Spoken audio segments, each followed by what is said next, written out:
Estão bem acomodados. Nós estamos terminando agora o retiro de estudo das preliminares comuns.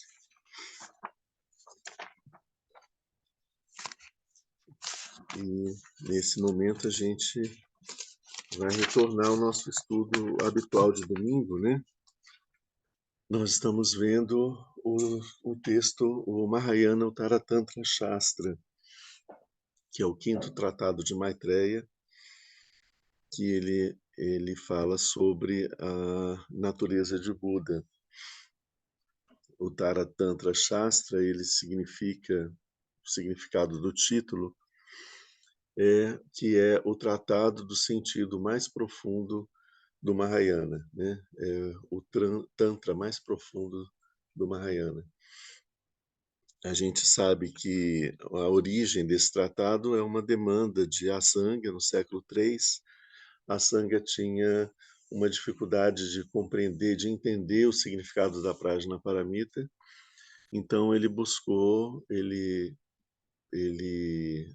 percebeu que ele não encontrava com os seus professores habituais, né, corriqueiros, ele não tinha ninguém que pudesse explicar de uma forma satisfatória para ele poder entender a Prajnaparamita. Então ele entendeu que a saída seria de buscar a orientação de um mestre autêntico, não desses que não são fáceis de encontrar no nosso dia a dia. Então ele foi para as cavernas para poder meditar em Maitreya, para pedir que Maitreya viesse até ele para dar esse ensinamento. Ele fez essa meditação durante 3 anos, recitando o mantra de Maitreya e fazendo a prática. Isso no século III, tá? Depois de 3 anos ele desistiu, saiu não aconteceu nada, ele saiu das cavernas, foi. Só que no caminho, enquanto ele estava no caminho, ele tem um encontro, que era alguma coisa como alguém pegando um pano e passando um pano de seda numa pedra. Está dizendo, essa pedra aqui está cheia de saliências, né? Então eu quero acabar com essas saliências. Eu vou ficar passando esse pano e uma hora vai polir e a pedra vai. Então ele achou que aquela pessoa tinha bastante determinação e que ele não tinha nenhuma. E aí ele volta para a caverna e volta para meditar de novo. E assim ele consegue meditar por mais 3 anos. Mais 3 anos fazendo a meditação, nada aconteceu. Ou seja, ficou 6 anos meditando na caverna, certo? E nada aconteceu, ele desistiu de novo, saiu, e aí ele tem um outro encontro. Um dos encontros, ele vê uma pessoa. Tem um que eu não estou me lembrando bem aqui agora, mas um dos encontros ele vê alguém que pega uma barra de ferro e fica pulindo essa barra de ferro. E ele pergunta: o que você está fazendo, né? Ele fala: estou fabricando agulhas. E aí ele: como assim fabricando agulhas? Uma barra de ferro vai virar uma agulha, você ali pulindo? Ele falou: sim, olha aqui do lado. E do lado tinha um cesto cheio de agulhas que ele tinha feito com essa técnica. Então ele percebeu que está faltando para ele diligência, determinação, perseverança, voltou para a caverna. Isso acontece durante 3 vezes ele interrompe a sua meditação, e aí volta depois de 9 anos, interrompeu de novo, né? E aí ele volta de novo para a caverna e fica mais 3 anos. Aí depois de 12 anos de meditação, em que ele não teve nenhum sinal da presença de Maitreya, ele realmente abandonou a caverna e pensou, na vida não faz mais sentido, porque eu preciso de uma orientação, de uma instrução, eu não consigo entender a Prajnaparamita e eu não consigo ir além disso, né? Não faz mais sentido eu viver, melhor seria se eu morresse mesmo, né? Não faz sentido mais. Ficou super deprimido, né? Aí, no meio do caminho, ele estava indo em direção à cidade, ele vê um cachorro doente, e ele se aproxima, ele vê que o cachorro estava cheio de feridas, né? E ele olha para as feridas estavam cheias de bernes, de vermes, né? Então ele fica sente muita compaixão pelo cachorro e fica sem saber como que ele vai fazer para aliviar, cuidar do cachorro, aliviar o sofrimento do cachorro, sem ferir os bernes que estavam ali se alimentando da carne do cachorro. Então ele pensou, se ele fosse tirar os vermezinhos com as mãos, ele podia machucar os vermes, ele não podia tirar com as mãos. Ele fala, a melhor forma vai ser eu tirar com a língua, que a minha língua é mais suave, né? Então, mas aí ele sente um nojo muito grande daquelas feridas, né? Mas o único jeito que ele vê é afastar os vermes com a língua. Então ele fecha os olhos e aí ele põe a língua para fora e abaixa assim para poder limpar as feridas do cachorro e aí encosta a língua na terra. Ele levanta assim, né? E ele vê que o cachorro tinha desaparecido. No lugar do cachorro se encontrava a Maitreya. Então aí ele fica revoltado e fala: Meu, tem 12 anos que eu estou aqui meditando. Que falta de compaixão. Em vez de você vir para poder me acudir no meu desespero, né? Você me deixa 12 anos, né? Fazendo isso. Você é muito insensível, né? E o Maitreya responde para ele: Mas eu entrei na caverna junto com você, né? Eu estou lá do seu lado esse tempo todo. É você que não consegue me enxergar, né? Então, era preciso que ele removesse um monte de obstáculos kármicos, de formações kármicas negativas que impediam ele de ter a visão pura, a visão direta de Maitreya. Então, esses 12 anos de meditação foram 12 anos de purificação desses véus kármicos do Asanga. Os encontros que ele tem todos um sentido em relação à remoção desses véus, a remoção dos véus das ações negativas, remoção dos véus das emoções, remoção do véu dos pensamentos conceituais, da mente conceitual. Então, quando a gente analisa bem o simbólico das coisas que ele encontrou, que fez com que ele voltasse, a gente viu que havia um sentido sobre o trabalho espiritual, né, que ele estava fazendo ali, o trabalho de meditação. Enfim, e aí o Maitreya diz que estava ali sempre junto com ele, e aí o Maitreya convida ele para ir até a cidade, e eles vão juntos andando até a cidade. Quando ele chega, a Sangha passeia pela cidade ao lado de Maitreya e percebe que ninguém enxergava Maitreya, só viam a ele, né? Então, algumas pessoas diziam que tinham visto é, um mendigo andando pela cidade, né? Outras pessoas diziam que viam um mendigo carregando um cachorro nos ombros, né? Era o máximo que eles conseguiam ver de Maitreya era na forma do cachorro doente, né? Mesmo pessoas que tinham uma percepção maior, conseguiam ver o Asanga carregando um cachorro nos ombros, né?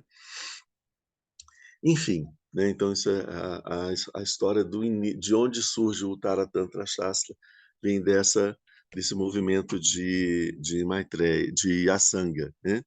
Então Maitreya, que vivia no céu de Tushita, leva o Asanga até o céu de Tushita, e ele passa alguns meses lá recebendo as instruções de Maitreya. Essas instruções foram depois escritas, né? Transcritas pelo Asanga e formaram os 5 tratados de Maitreya. Esses 5 tratados de Maitreya, ele faz um comentário sobre os ensinamentos do Mahayana, especialmente sobre a Prajnaparamita, sobre a questão da vacuidade do próprio eu, a vacuidade do, do, dos fenômenos, né, dos fenômenos exteriores, Então, e sobre alguns elementos específicos do Mahayana.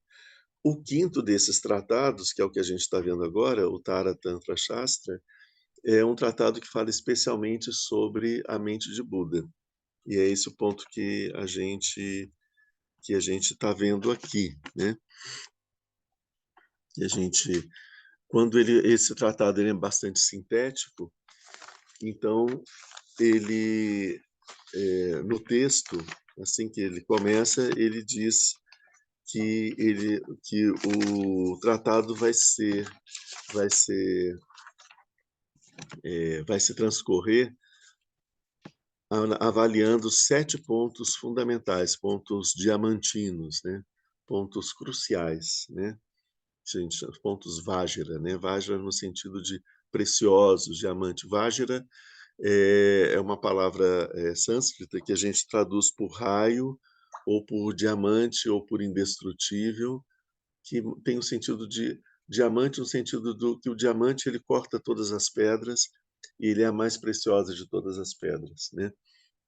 Então, quando a gente fala alguma coisa é uma coisa Vajra, a gente está mostrando que ela é a mais preciosa de todas, né? A mais e também a mais poderosa de todas, né? Então, esses pontos fundamentais, né?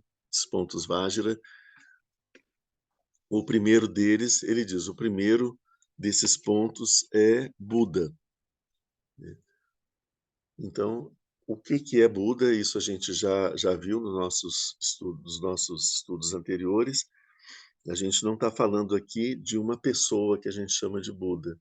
A gente está falando aqui de algo de um estado, por assim dizer, né? De um estado que essa pessoa alcançou. É meio ruim falar desse jeito, mas Buda é a verdadeira natureza da mente de todos nós, né?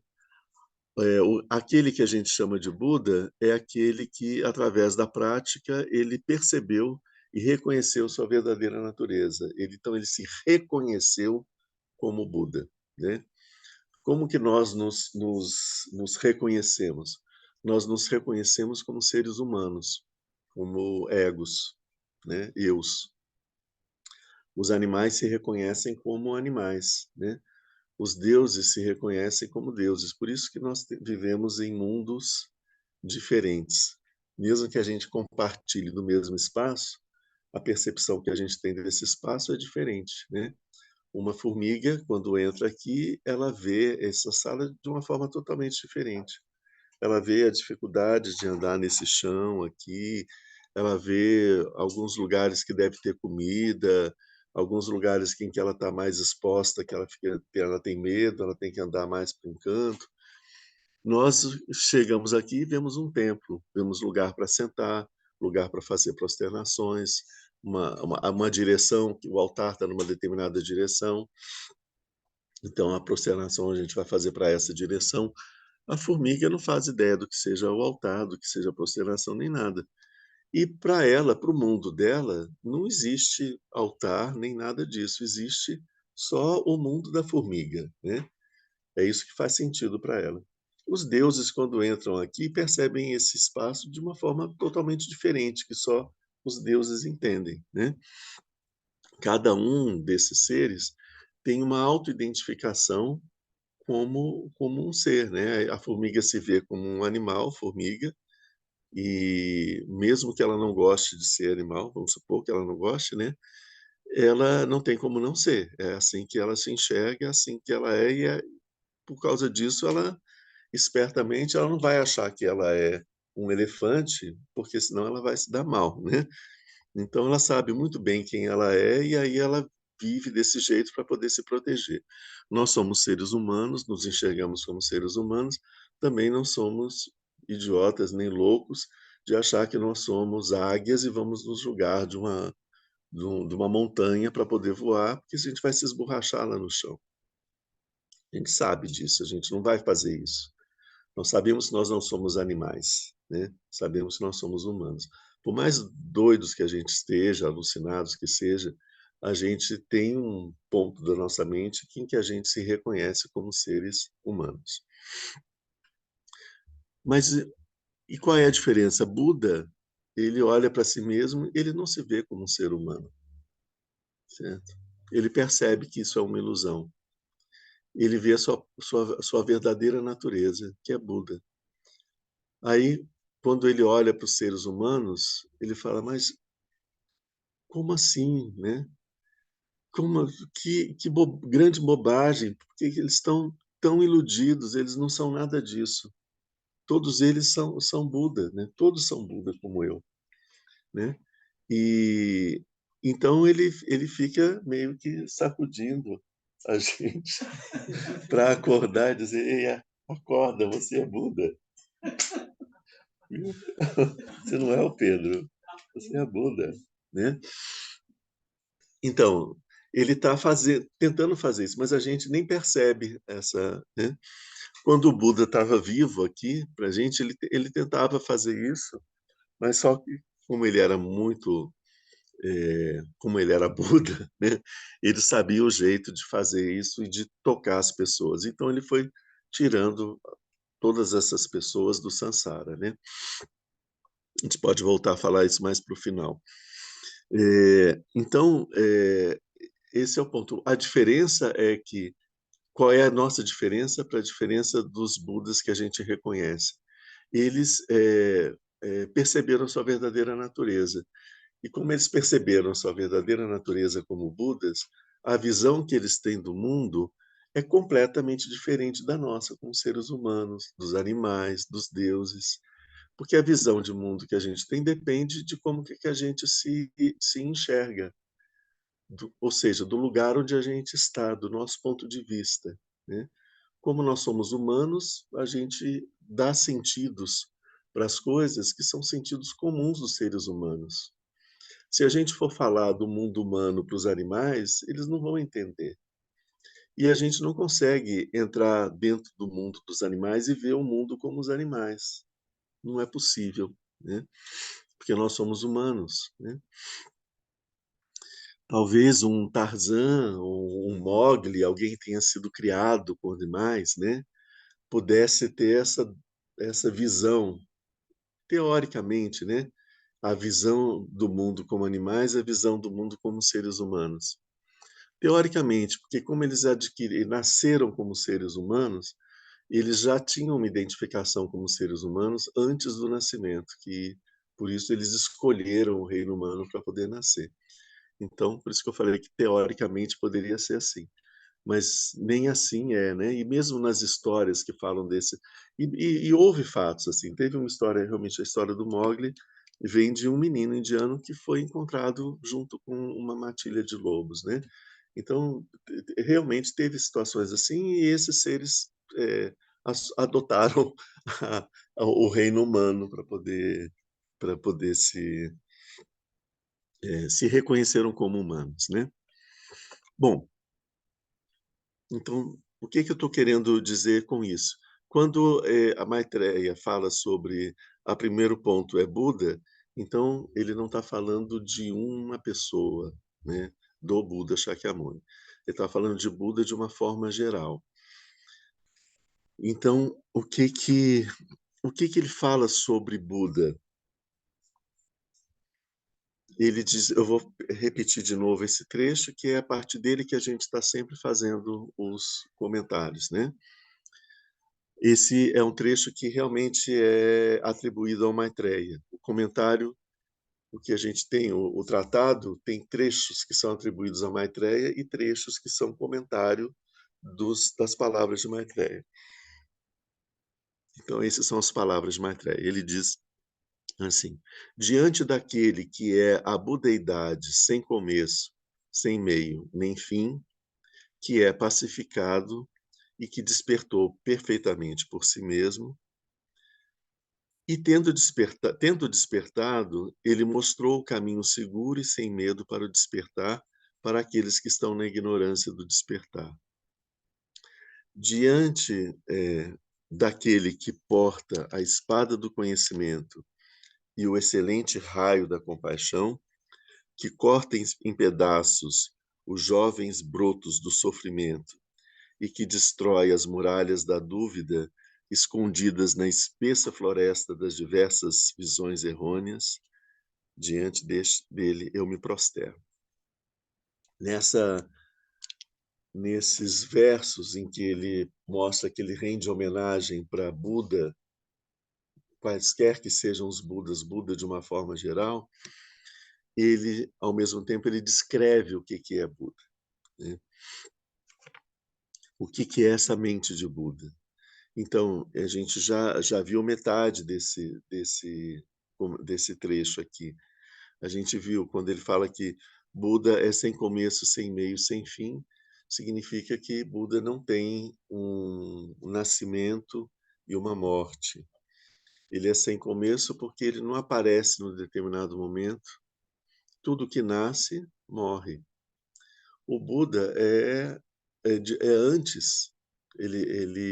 Quando o príncipe Siddhartha nasce no mundo, né, a mente dele já existia, né? Ele não começa quando ele nasce no mundo. E ele não se torna Buda a partir do momento que ele alcança a iluminação. Quando ele alcança o despertar, a iluminação, não é porque ele se tornou Buda naquele momento. É porque naquele momento ele percebeu, ele viu, ele enxergou que a natureza dele era a natureza de Buda e que sempre foi, que nunca tinha deixado de ser. Então, a mente de Buda, ela não tem um começo, porque ela está além do tempo e do espaço. Ela é anterior aos nascimentos.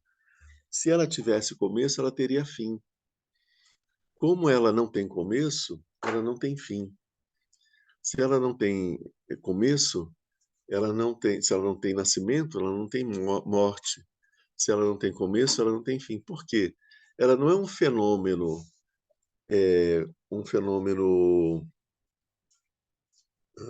composto, criado, né? Por exemplo, nós aqui, nosso ser ordinário, habitual, nós somos um fenômeno composto. Foi preciso que nossos pais se encontrassem, né?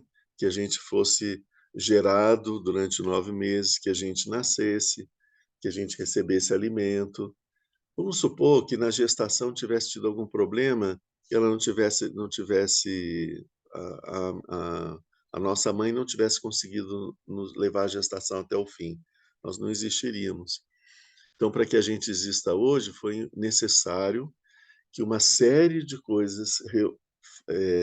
condições especiais estivessem reunidas para que a nossa mãe tivesse conseguido levar a gestação até o fim, a gente tivesse nascido, a gente não tivesse morrido de nenhuma doença, que a gente tivesse sido bem alimentado, que a gente tivesse sido protegido enquanto criança, que a gente tenha sido educado.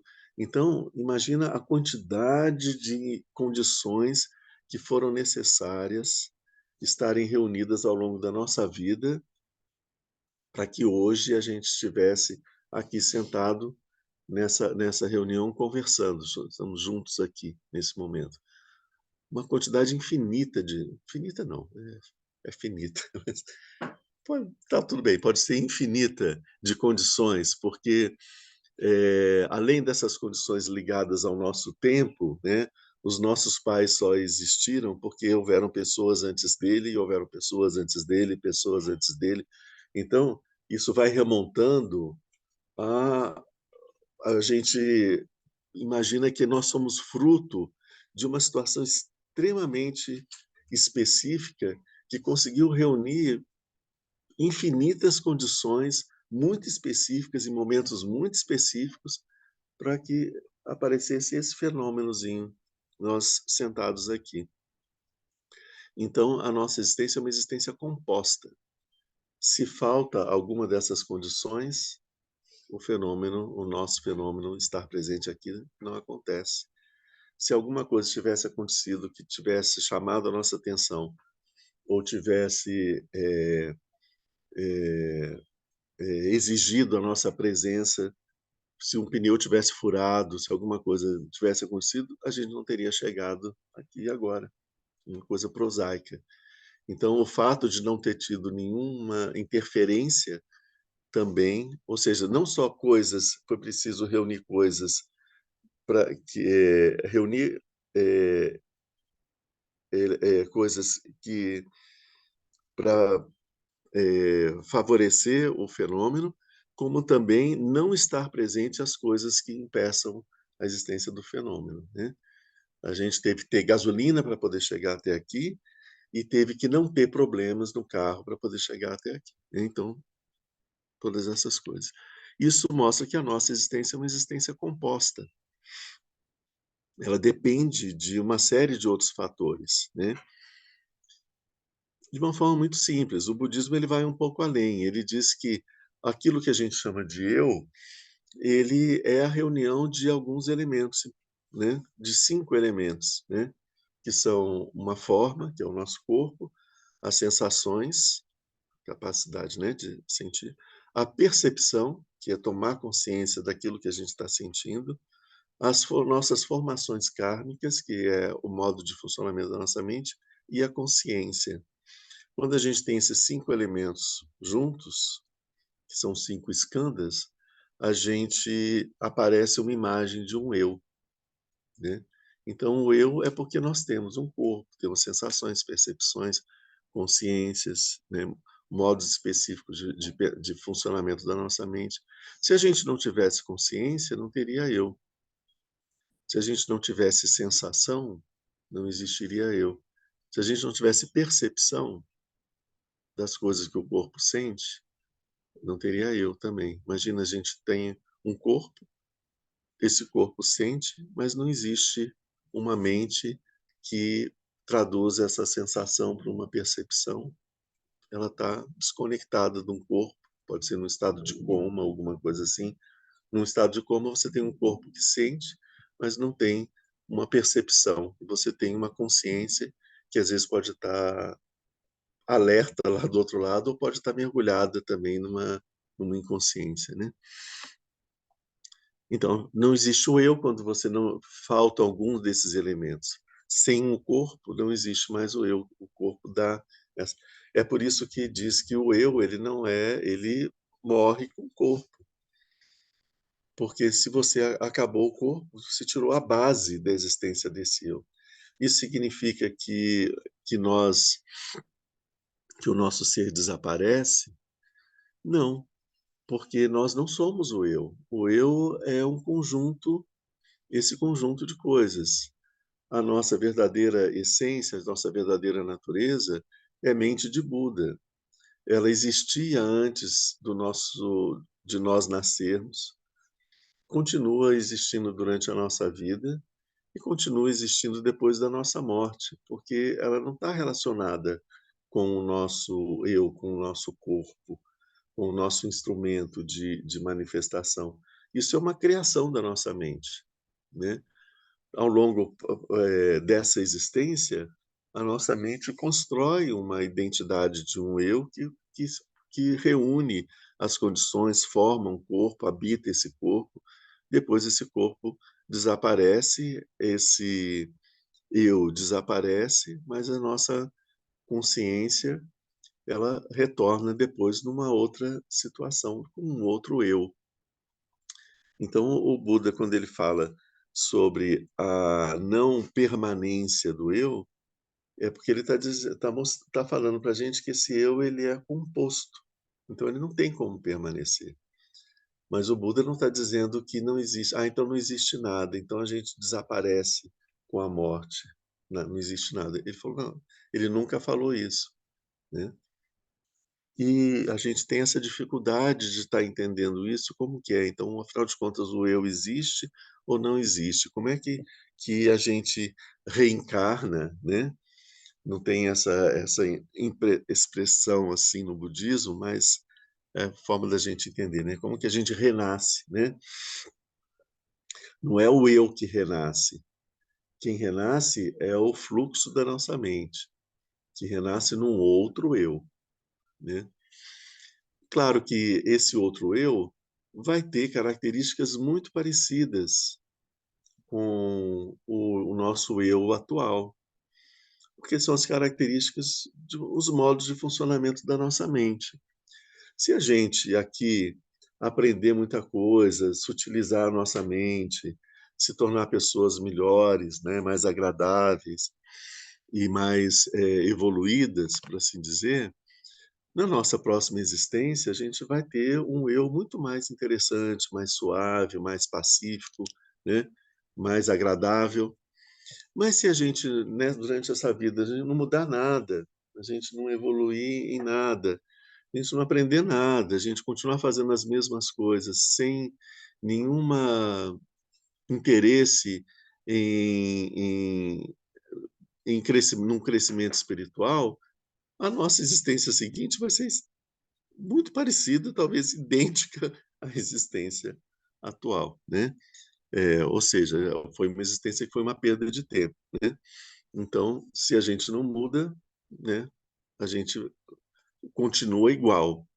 Não é porque a gente morreu que, de repente, uma varinha de condão, a gente passa a ser uma outra pessoa, entende?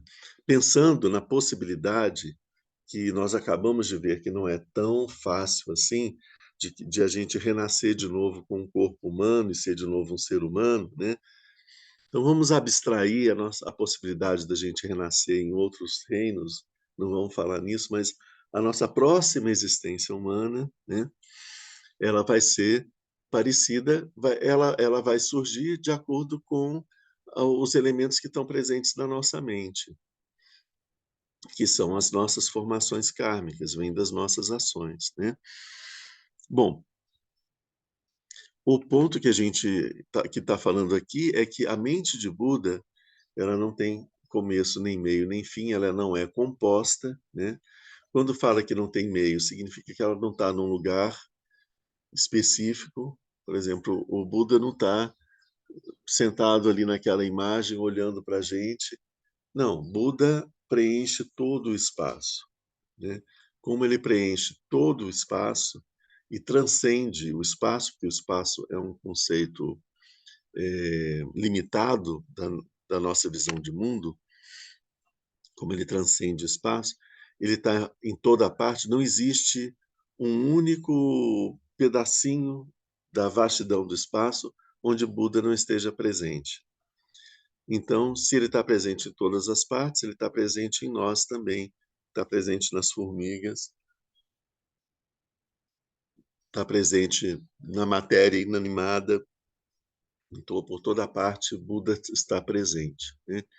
Então, se ele está presente em nós, a nossa mente ela está impregnada da mente de Buda, né? Então, por quê? Porque a verdadeira natureza da nossa mente é mente de Buda. É esse que é o ponto. Buda é essa mente universal, certo? Que abrange toda a, todo o universo, né? Como nós somos seres humanos, a gente não percebe essa nossa natureza vasta e limitada da mente de Buda, a gente se identifica com um ser humano com uma mente muito medíocre, muito limitada, com muitos defeitos, dificuldades, né, incapacidades. Então a gente se vê a gente se vê de uma forma muito defeituosa e muito pequenininha, muito medíocre. Então a gente acha que a gente é muito frágil, então a gente está sempre se defendendo, e é assim que a gente funciona como seres humanos, né? Porque a gente não percebe a nossa verdadeira natureza, né?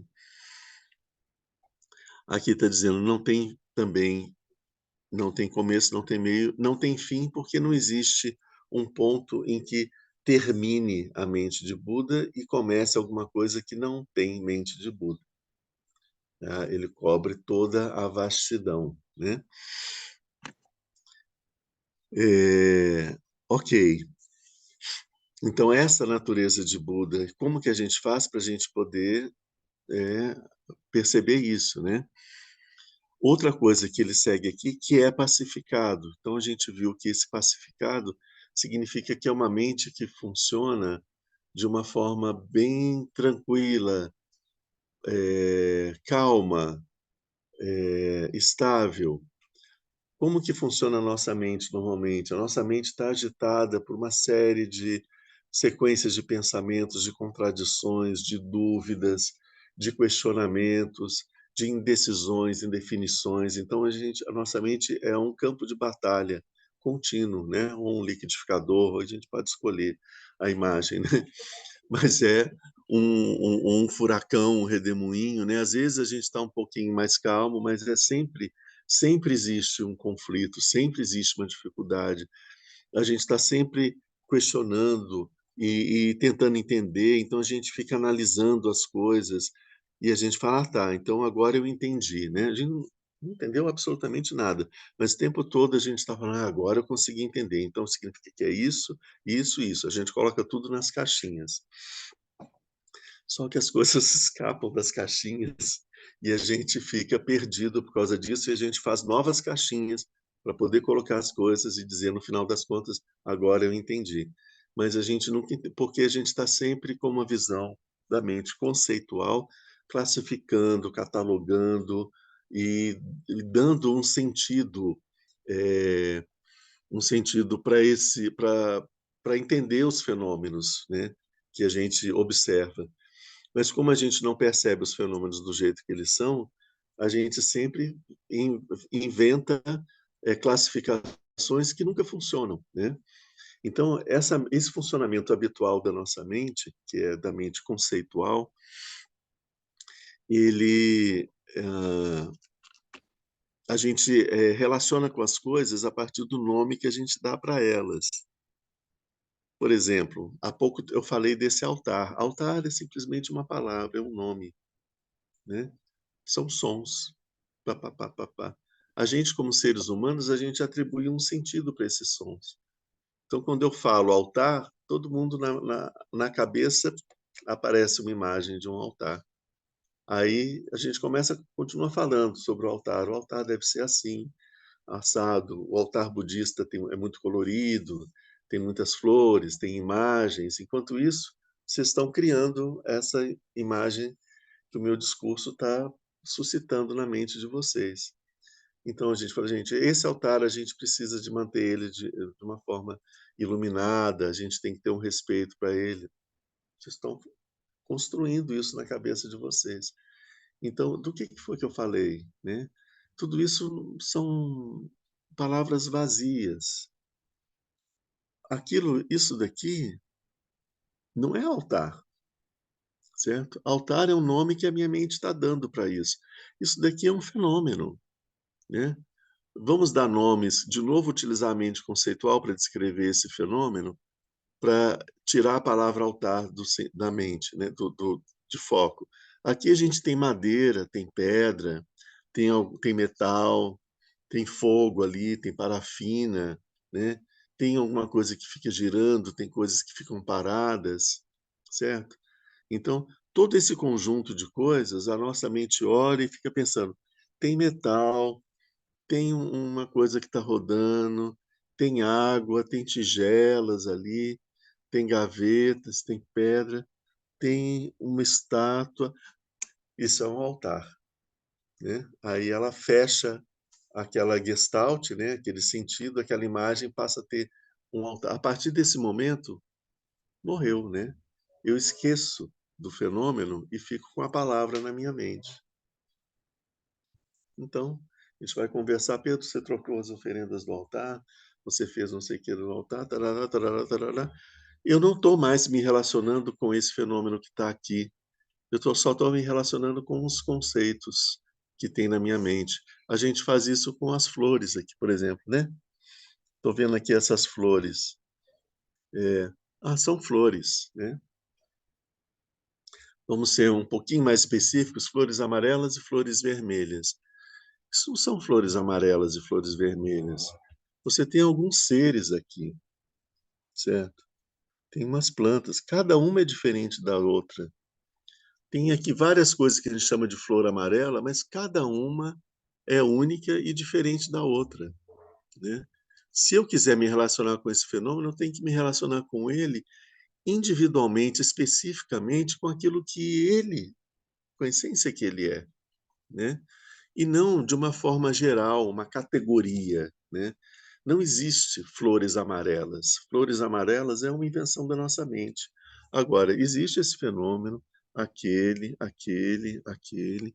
isso existe, né? Agora, flores amarelas é uma palavra que eu inventei para classificar esse fenômeno, porque eu acho que elas todas vão ser iguais, porque elas são parecidas, então todas elas vão ser iguais. As mangueiras, todas as mangueiras são iguais, né? Não são? Não são todas mangueiras?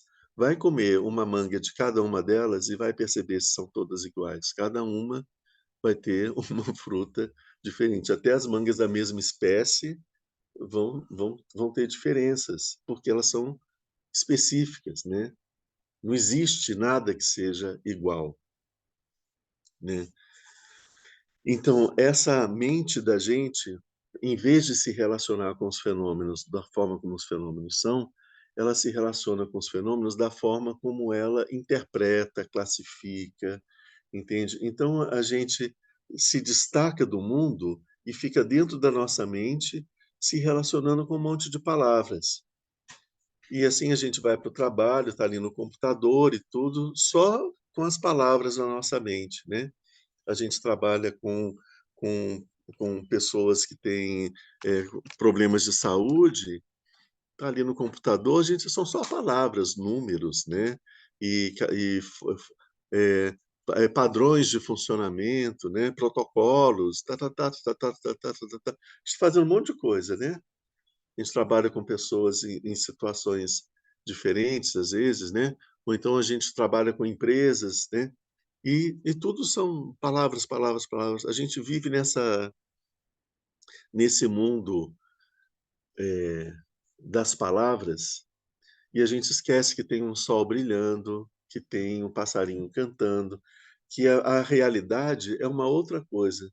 Não tem nada a ver com aquilo que a nossa mente está ali, né? Aí a gente termina o dia, a gente vai dormir, nossa, né? Eu vivi tanta coisa hoje, a gente não viveu absolutamente nada naquele dia. A gente passou o dia inteiro dentro da loucura e da fantasia da nossa mente, né? Então esse tumulto da mente que joga camadas e camadas de tinta e de véus e de terra em cima da realidade para afastar, né? Se afastar da realidade. Isso, a mente de Buda não tem isso. Porque isso exige da gente um esforço sem fim. É cansativo esse processo mental. E então o Buda não tem isso.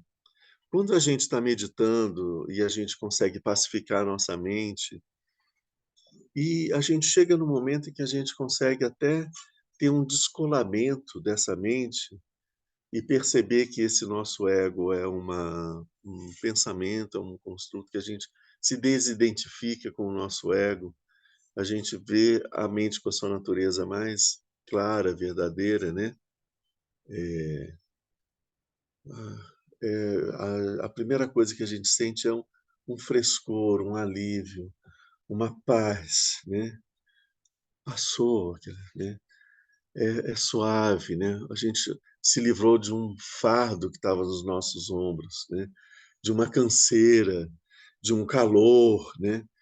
Então a gente diz que quando o nível da meditação a gente chega naquele plano que é chamado que é equivalente ao plano dos deuses Brahma, que se purificaram de todo o desejo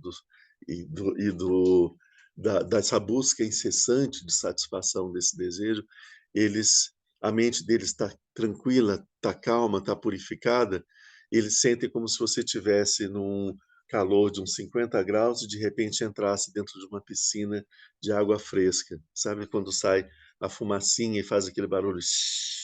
Quando a gente entra na água, aí dá aquele frescor, você fala, ah, que bom, né? Então essa é a sensação, é a forma como se descreve entrar nesse reino de Brahma. A gente alivia toda aquela tempestade, aquele tumulto que é produzido pela mente. É a nossa mente conceitual, nossa mente mundana, ela é assim, né. Então o Buda, ele é pacificado, ele se livrou disso, né. Então ele está feliz, né. Ele vê as coisas como as coisas são, não briga com as coisas, ele acha que as coisas têm tudo bem que as coisas sejam do jeito que elas são, elas não precisam ser diferentes só por causa dele, né. Ele não gosta de umas e desgosta de outras, ele não é necessário que ele goste de alguma coisa ou desgoste de outra, somos nós que achamos que o mundo tem que se comportar de acordo com os nossos gostos. O fato de eu gostar ou não gostar é um fenômeno apenas da minha mente, não tem nada a ver com os fenômenos.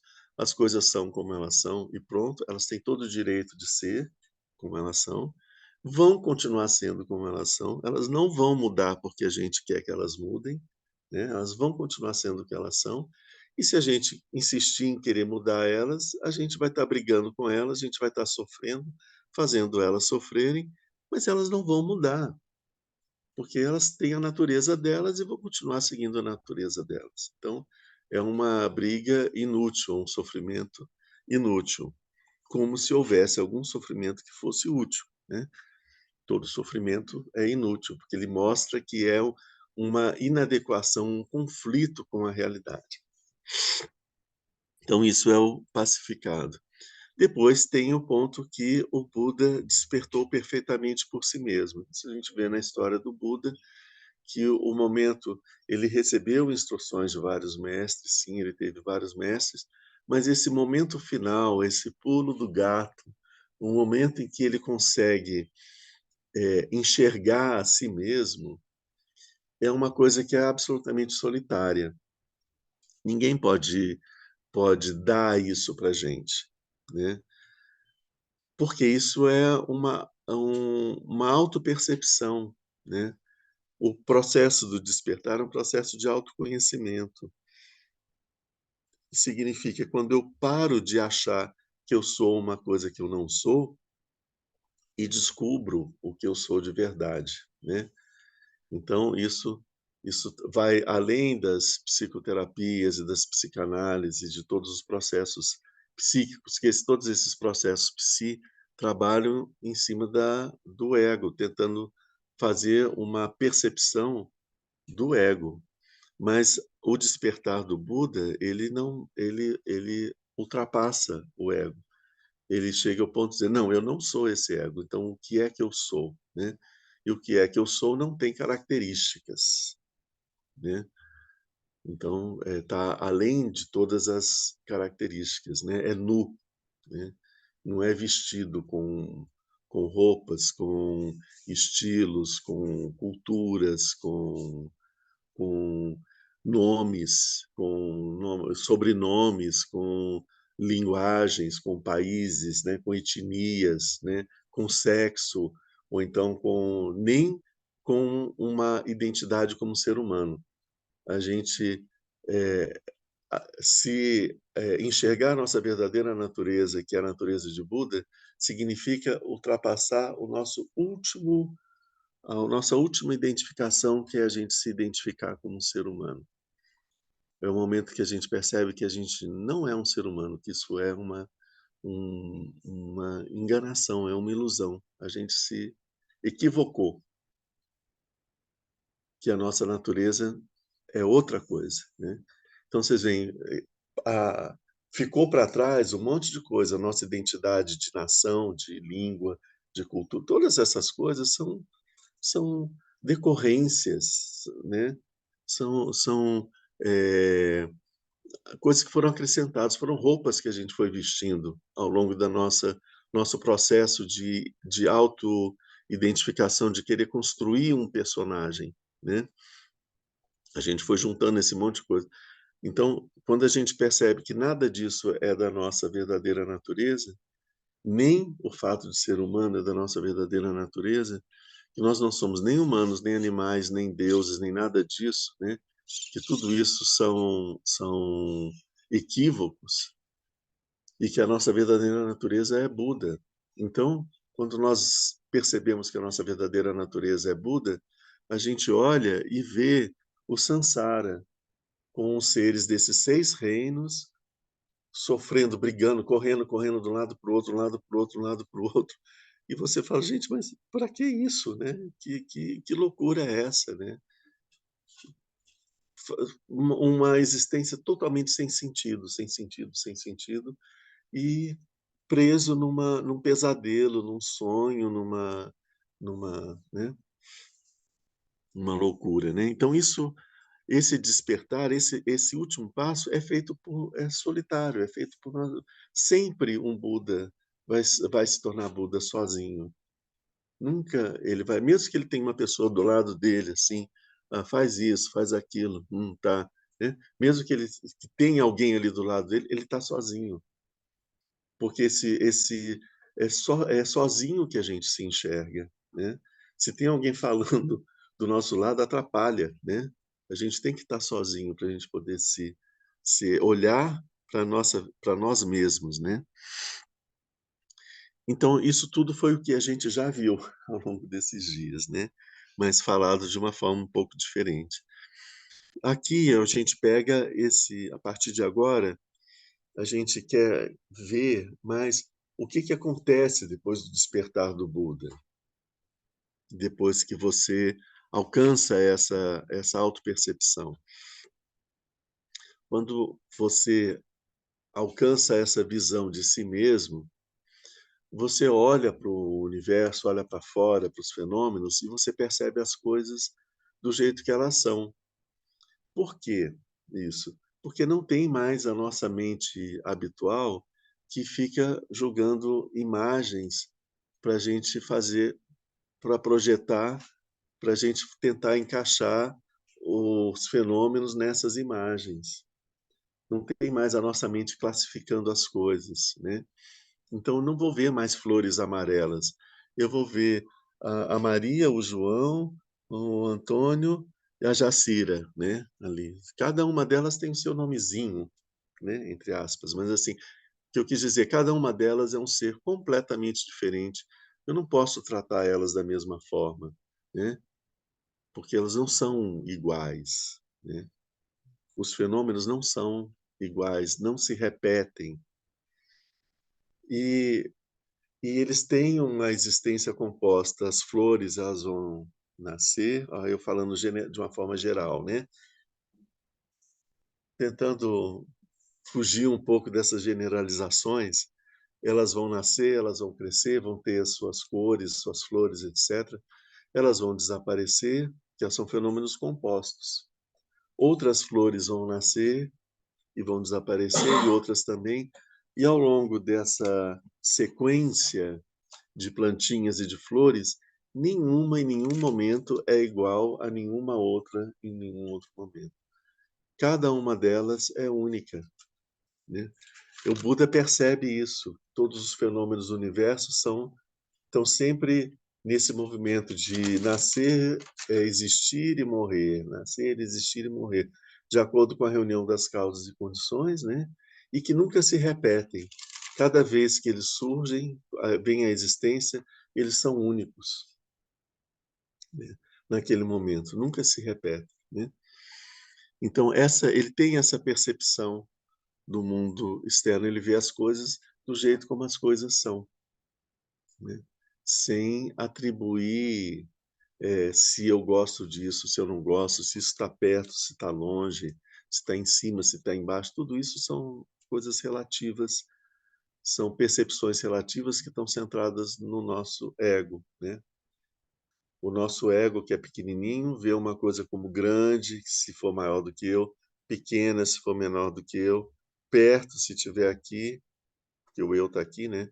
Longe, se estiver lá. A mente de Buda, ela está em toda parte. Então, a ideia de grande não faz sentido para a mente de Buda. Nada é grande, nada é pequeno, nada está perto, nada está longe. As coisas são o que elas são e eu vejo elas inteiras. Não existe um ponto de referência para a mente de Buda, um ponto central de referência a partir do qual ele pode dizer está perto, está longe, está grande, está pequeno, está agradável ou desagradável. Não tem essa referência. Então você vê as coisas como elas são e não como elas são em relação a mim. Nós, como a partir do nosso ego, a gente vê o mundo em relação a nós, né? Isso é útil, isso não é útil, isso é agradável, isso não é agradável, isso eu sei o que é, isso eu não sei o que é, nisso eu vou prestar atenção, naquilo eu não vou prestar atenção. Tem sempre o eu no centro como sujeito, né? E a gente vê os fenômenos sempre como objeto.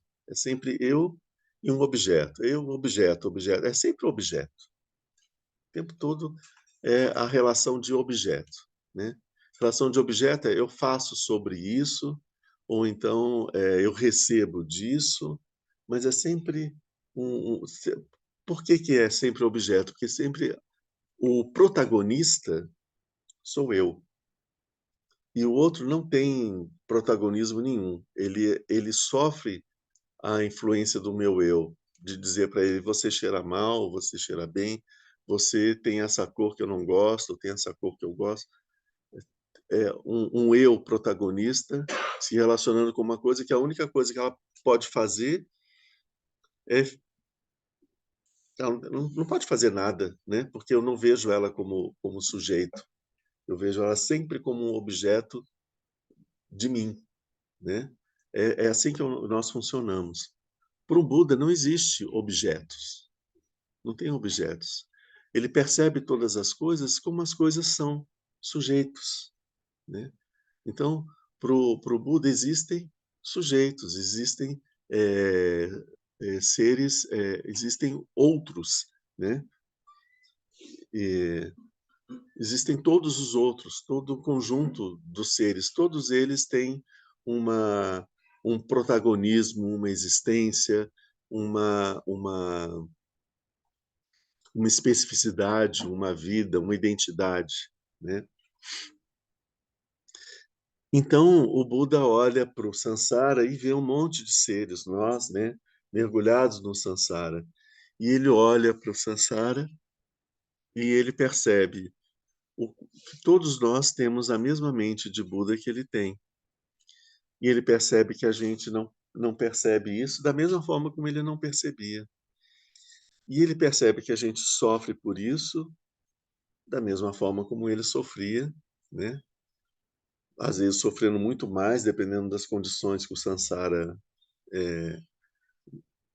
o lugar que a gente habita no Sansara. Então ele quer nos ajudar a sair desse estado. Então ele vê qual é a, o equívoco da mente que faz com que a gente se veja dessa forma. Então, ele vai nos ajudar a sair do Sansara, ele vai nos conduzir pelo caminho que leva para fora do Sansara. Ou seja, é o caminho do despertar, um caminho seguro do despertar, não um caminho errático. Tenta por aqui, não deu certo, tenta por ali, ou tenta por ali. Não tem tenta. Na relação com o Buda, não existe tenta fazer isso. Ele diz, pá, pá, pá, faz, né? Ele diz uma coisa, a sua mente vai atrás. Ele fala, a sua mente vai atrás. Ele fala, e aí sim ele vai te conduzindo até que, puf, você despertou. Esse é o método que ele utilizou, que a gente vê nos sutras, né? As pessoas chegavam até ele e ele falava, senta aí, né? Aí ele falava alguma coisa para poder estar preparando a nossa mente para poder estar recebendo o ensinamento. No momento que ele via que a nossa mente estava mais flexível, tinha se afastado as coisas mais grosseiras, os véus mais grosseiros, ele nos conduzia no caminho, desatando esses nós, mostrando como que a gente estava preso numa visão equivocada. Então ele ia desatando as visões equivocadas. Na hora que ele desatava as visões equivocadas, a ignorância ia desaparecendo, todo aquele tumulto mental produzido pela ignorância ia se tranquilizando, pacificando, sumindo, e aí ficava faltando o momento final, que era o autorreconhecimento. E aí o discípulo, de repente, percebia a natureza dele, a natureza de Buda, e aí, pronto, ele alcançava o despertar. Tem uma história muito bonita que mostra isso, que é logo que o Buda alcançou o despertar, ele estava ainda em Varanasi, ele já tinha ensinado os 5 discípulos, e teve um dia, e ele estava já num lugar, num bosque, e tinha um rapaz que estava, ele era muito rico e tal, ele estava muito desgostoso da vida que ele levava, não via sentido naquela vida, assim, da mesma forma como o Buda viu que não tinha muito sentido naquela vida do palácio, né? Ele lá, quando tinha um palácio de verão, um palácio de inverno, não sei o quê, blá, blá, blá, aquelas coisas todas, e ele tinha, era se casar, ter filhos e produzir coisas, e depois morrer e continuar no samsara. Tinha uma vida é, ordinária, vida ordinária, não no sentido de não no sentido negativo, uma vida comum, né? De organização do mundo, de acordo com os preceitos da religião e tudo, mas ele não via muito sentido naquela vida que ele estava levando. E ele ficou sabendo do que tinha o Buda, ele resolveu procurar o Buda. Ele saiu de madrugada de casa e foi procurar o Buda. E aí ele estava com as suas roupas principescas ali, né? Roupas caras, sandália, ele foi tirando aquilo, foi ficando só com uma roupa mais simples e deixou as sandálias preciosas dele num canto e tudo, e encontrou com o Buda. E o Buda falou: não, senta aqui, tá, vamos conversar, né? Como é que você se chama? O que está acontecendo, né? Aí ele passa por essa fase prosaica, né? E eles vão conversando, vão conversando, vão conversando, até um ponto em que ele é, se auto-identifica, se descobre, né? Percebe a sua verdadeira natureza. E aí ele fica nesse estado de contemplação. O Buda, com a sua visão divina, ele percebe que o pai desse rapaz está se aproximando, né? E ele está vindo e ele encontrou as sandálias dele e está vindo em direção onde eles estão. O pai do rapaz ainda não tinha visto os dois, mas estava chegando perto. Então o Buda faz uma magia ali e faz com que o rapaz fique invisível. Aí o pai do rapaz chega e encontra com o Buda e pergunta se o Buda viu o filho dele. O Buda fala assim, eu vi. Mas ele diz, o Buda sabia, ele não pode ver o pai nesse momento, porque é um momento muito, muito delicado, extremamente delicado. Ele precisa de passar um pouco essa experiência para ele se acostumar a poder ver o mundo dessa forma, né? Então, enquanto isso, o Buda vai conversando com o pai dele, né? E o pai vai mostrando tudo, eh, toda a preocupação que ele tinha, porque o filho saiu de casa, que não sei o que e tal. E aí, o Buda fala assim, ele veio, até a gente conversou, ele alcançou o despertar, né? E aí ele vai conversando com o pai e ele fala, por que você acha que ele vai ter condições de voltar a viver na sua casa, fazer as coisas que... Aí o pai percebe que não tinha condições mais do filho voltar a ser um ser comum como os outros, né?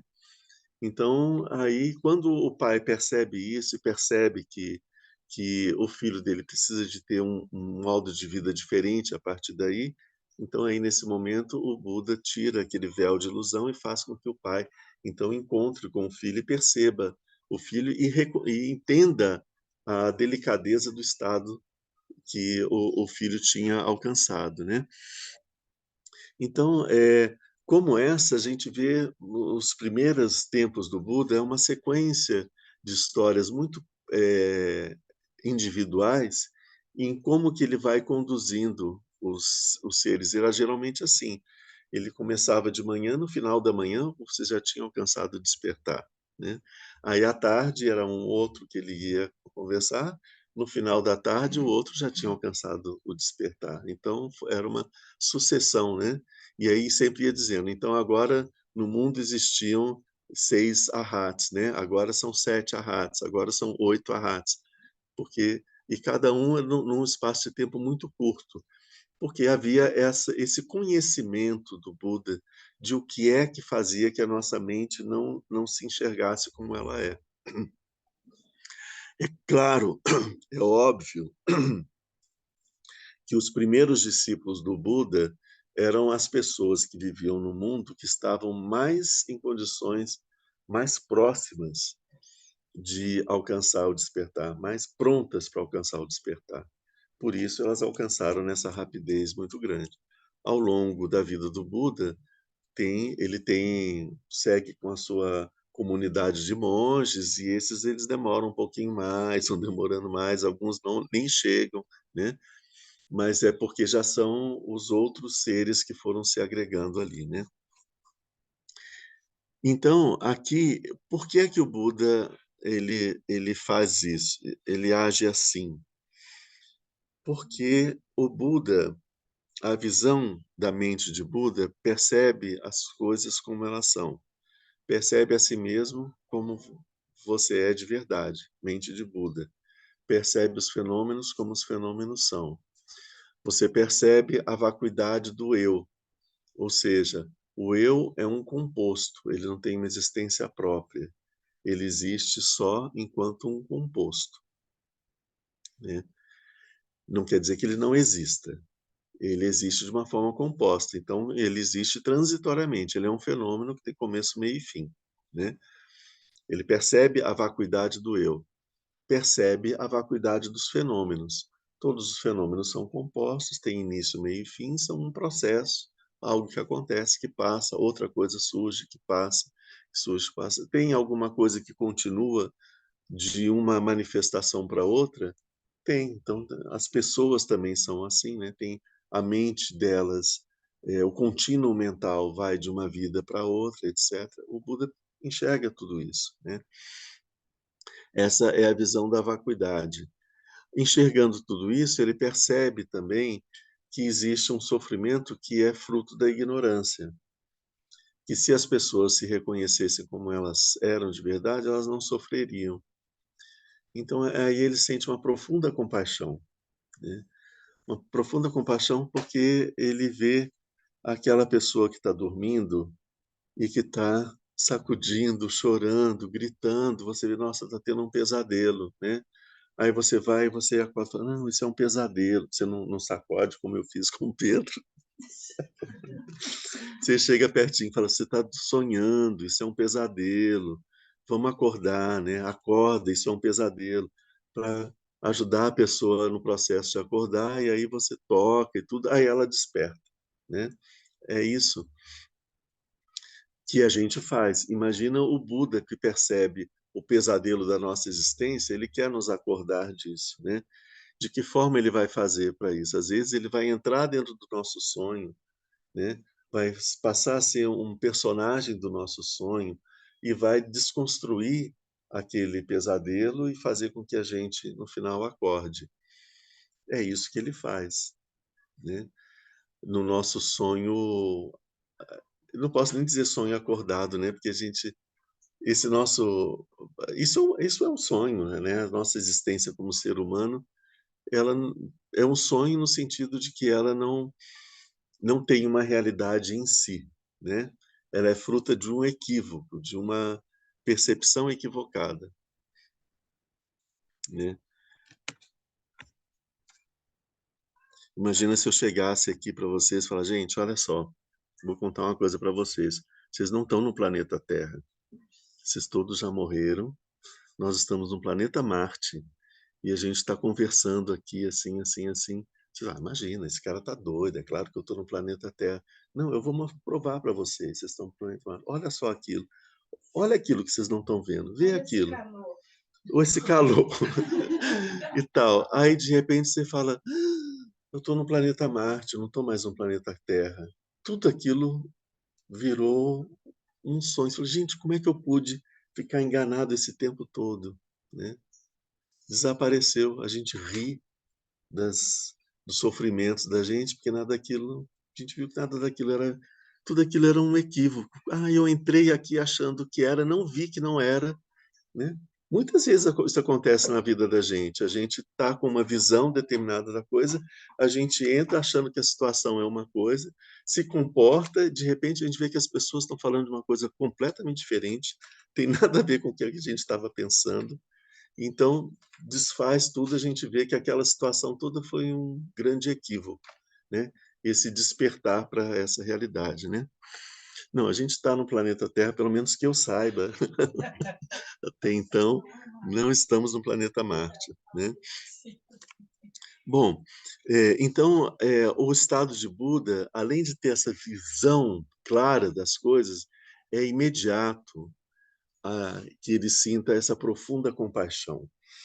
A gente diz que a vacuidade e a compaixão são dois lados de uma mesma moeda, né?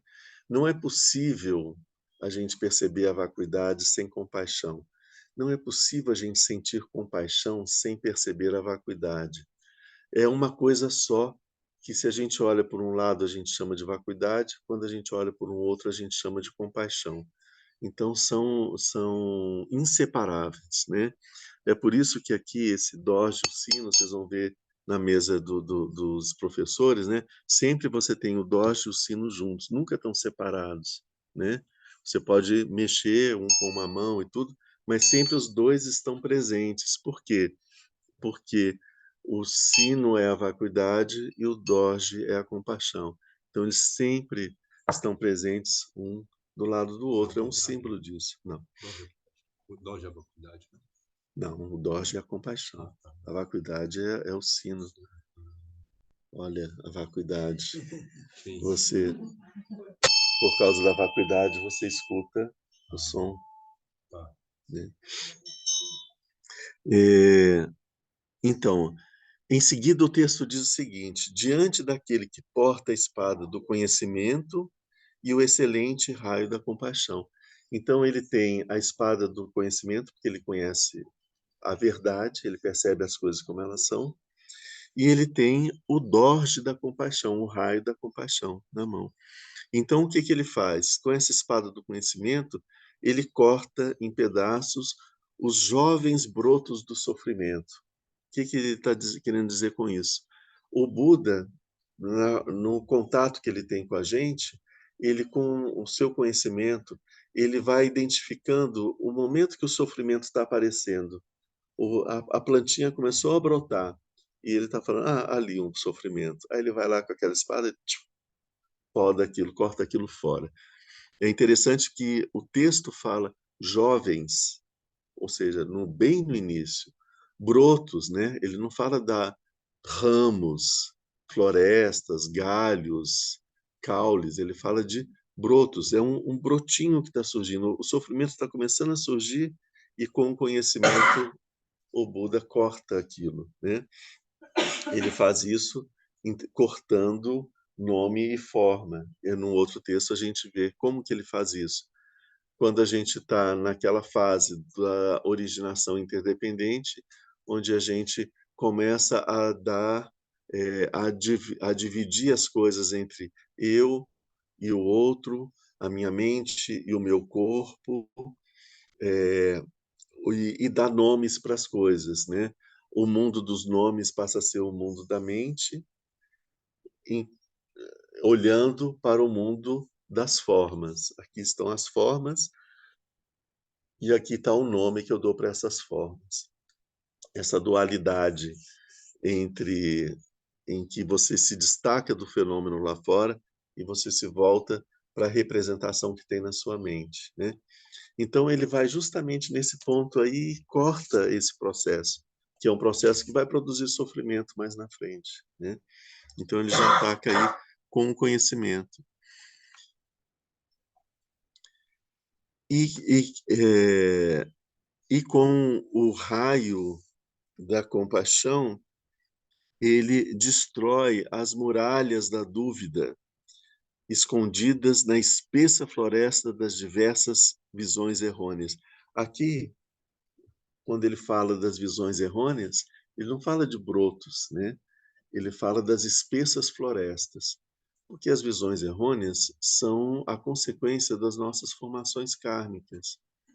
Nossas formações kármicas produzem uma visão equivocada das coisas. E isso vai produzir, vai direcionar o funcionamento da nossa mente. De tantas e tantas vezes que a gente repete as ações negativas, essas visões errôneas vão se tornando cada vez mais fortes e elas acabam virando uma grande floresta, né, de ideias falsas. Bom a gente saber, a gente ter essa imagem que na nossa mente existe uma floresta de ideias falsas. Não pode achar que a gente está tão bonitinho assim, que entendeu tudo, que está com a mente limpa. Não. A gente age com visões falsas, significa superstições, preconceitos, equívocos, né? Então, a partir dessa floresta de equívocos e de superstições, a gente não tem como enxergar o mundo da forma como ele é. A gente vai estar vendo a Terra plana o tempo todo. Por quê? Porque isso vem da nossa forma de ver o mundo, dessa floresta que a gente tem. É, também, né? É bem isso. E no meio dessa floresta existem as muralhas da dúvida, porque as dúvidas que tem na nossa mente impedem a gente de ver a realidade. A gente fica preso nos processos mentais, né? Será que é isso? Será que é aquilo? Se eu fizesse, não, mas né? E então eu vou tentar assim. Aí você vai fazer, não, não, mas acho que eu não pensei naquilo. Será que não seria bom eu fazer isso aqui primeiro? E é ou não é? Eu tenho, né? Então essa dúvida deixa a gente meio que paralisado e a vida vai seguindo dentro do mesmo a mesma sequência, que é uma sequência de sofrimento, e a gente não consegue sair dela por causa dessas dúvidas. Então, com o Dorje da compaixão, ele consegue destruir essa muralha das dúvidas. E é óbvio que destruindo a muralha das dúvidas acaba, é, destrói também ao mesmo tempo essa floresta das visões errôneas. Então é isso que a gente está vendo nesse ponto aqui. Qual é a ação do Buda? A ação do Buda, a gente tem a visão clara que ele tem de si mesmo e dos outros e dos fenômenos. A gente tem a profunda compaixão dele e ele tem o conhecimento de como nos ajudar a sair desse estado de sofrimento.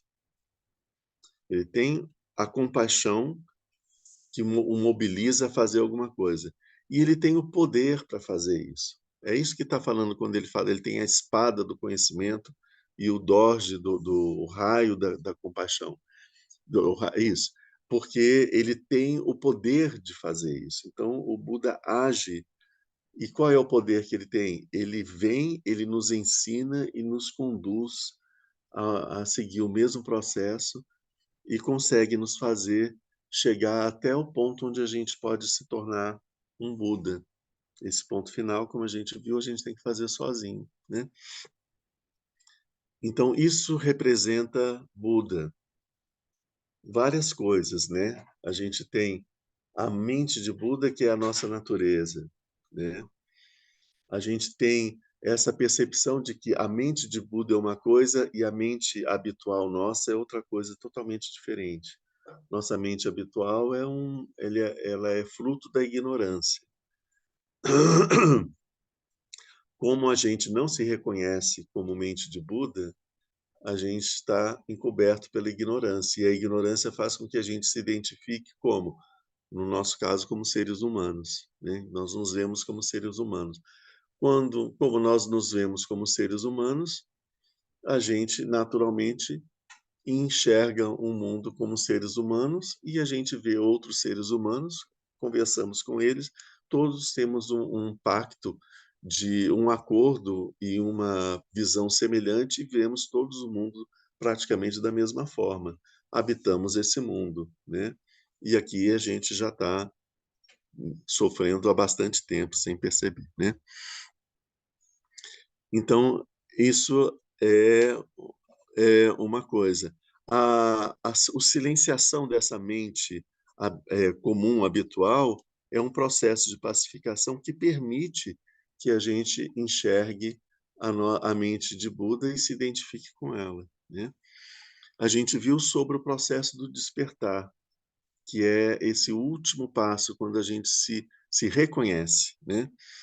A gente viu sobre a, a visão clara que a mente de Buda dá sobre todos os fenômenos, a gente viu a compaixão que surge dessa visão e a gente viu o Buda na ação de professor dele, nos ensinando com o poder de nos ensinar e de fazer com que a gente compreenda, né?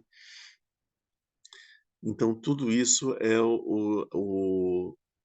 são as qualidades da mente de Buda que estão presentes nesse primeiro ponto. O próximo ponto que a gente vai abordar é Dharma, é o que vem em seguida. Por quê? Porque a forma como o Buda vai nos ensinar é o que a gente chama de Dharma. Dharma vem o ensinamento do Buda para nos tirar do samsara. Então, é isso que a gente vai ver já no nosso próximo encontro.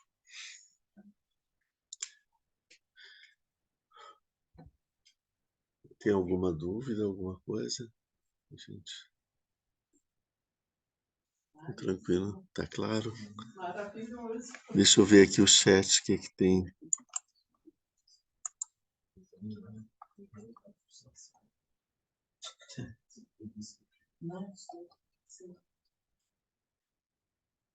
Olha, a Letícia está nos avisando que o filho dela está internado para a gente, há 2 semanas já, para a gente fazer preces por eles, tá?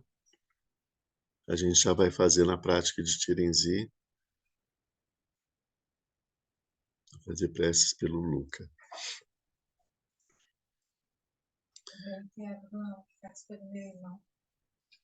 Antes de começar a prática de Tirenzi, a gente já, todo mundo cita o nome das pessoas que a gente quer dedicar à prática. Vamos então encerrar essa transmissão agora, para a gente poder voltar daqui a 10 minutos. Vamos pegar aqui a dedicatória.